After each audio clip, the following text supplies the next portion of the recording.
Okay, I'm going to cover a couple of things that are semi-related. Now, first is a female reporter for Deutsche Welle. This is an older Frau. From her reporting, she's a little bit more on the liberal side. At least that's my opinion. But Frau, maybe one night with a red-blooded American conservative boy would kind of change your mind on things. Just tossing it out there. Or maybe you got a family, I don't know, but you'll figure out who you are. He said it's a female reporter for Deutsche Welle. Now, it's something that I really wasn't aware of, and I think most of my fellow Americans probably weren't aware of.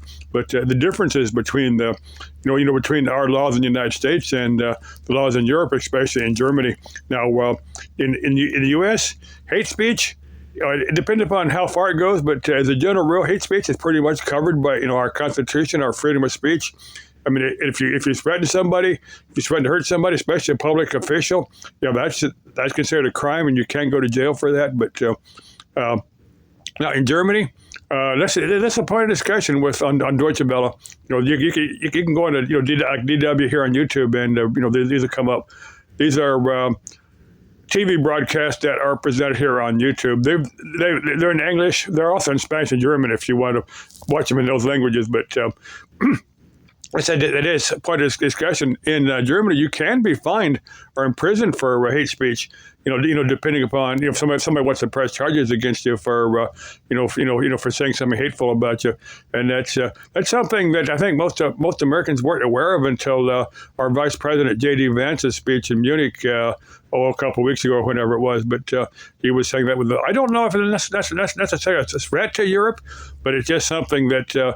I think it's just something someone wants to be aware of, and be kind of careful how they, especially if you're going to post something up on the internet, be kind of frame it in a way that it doesn't sound quite so hateful. You give your opinion of someone without sounding quite so hateful, and I'm careful not to engage in that type of hate speech. First off, that's who I am.